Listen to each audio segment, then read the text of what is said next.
Today, we're back with Unintended Consequences, Episode 19. Monday, a fresh case to chew on as the week begins. Wikipedia invited the entire world to write its own encyclopedia, yet the result is an archive that still underrepresents half of humanity.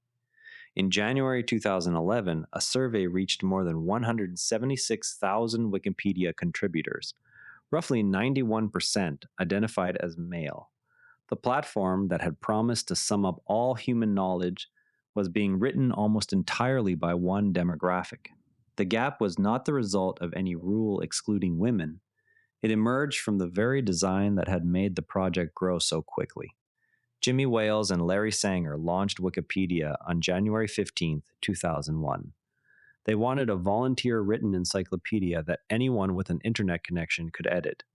Their explicit goal was to escape the bottlenecks of traditional reference publishing.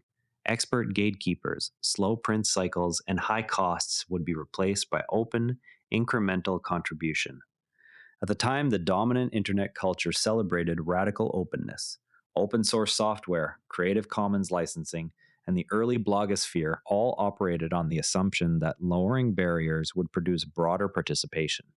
Wales and Sanger believed that if the technical hurdles were removed, contributors would appear in rough proportion to the population that cared about knowledge.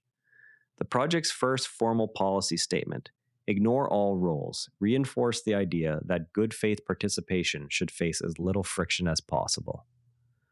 The English Wikipedia grew from a few hundred articles in 2001 to more than 1 million by 2006. A small core of highly active editors monitored recent changes and enforced emerging style guidelines. Early publicity emphasized speed and scale. A 2005 Nature study comparing Wikipedia favorably to Encyclopedia Britannica further validated the model. Proponents pointed to the absence of formal credentials as proof that the system was meritocratic.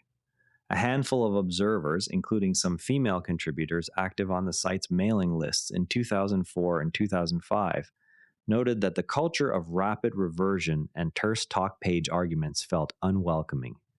Those concerns remained marginal while article counts soared. By 2009, the Wikimedia Foundation's own internal reports still described editor recruitment as largely self-sustaining. The same low-friction design that rewarded constant availability and tolerance for conflict selected for a narrow demographic. A 2011 follow-up study estimated that only 8.5 to 16% of editors were women.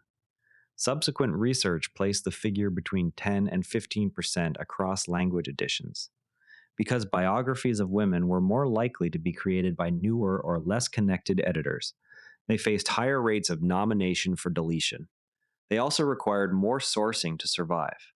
A 2013 peer-reviewed analysis of 1.2 million biographies found that articles about women were, on average, shorter. Those articles contained a higher proportion of language about family and relationships than comparable articles about men. The effect compounded. Search engines and downstream datasets trained on Wikipedia reproduced the imbalance. Students and journalists therefore encountered fewer notable women in routine research. Editathons and outreach programs later demonstrated that targeted recruitment could increase female participation locally. The global ratio remained stable because the platform's daily workflow continued to favor editors who could respond instantly to disputes and absorb terse feedback. Second-order effects included the underdocumentation of women's organizations and political movements that lacked pre-existing secondary coverage. This created a feedback loop in which missing articles justified further omissions. By 2013, the Wikimedia Foundation had made closing the gender gap an explicit strategic priority. It funded research and supported community initiatives, such as Wiki Project Women in Red. The annual Art plus Feminism editathons began in 2015. These efforts produced thousands of new articles and improved retention for some participants. Yet large-scale surveys in 2018 and 2021 continued to show male editors comprising roughly 80% of monthly active contributors. Some community members argued that further interventions risked introducing new forms of gatekeeping. Others noted that the Foundation's focus on editor counts had not yet translated into measurable shifts in article content balance. As of 2025, the gap persists. Several smaller language editions and sister projects have achieved closer parity through deliberate recruitment. Open systems still contain selection pressures. The absence of formal rules does not guarantee the absence of informal ones. When contribution depends on continuous availability and comfort with conflict, participation skews toward those already equipped with time and social tolerance for those conditions.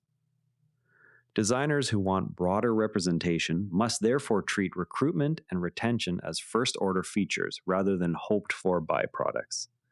The same pattern appears today in open-source code repositories, citizen science platforms, and many online governance forums. What hidden filters shape who shows up in the projects you rely on? That wraps today's case. The lessons travel further when you share them. Send this episode to someone who'd find it useful. We'll see you tomorrow.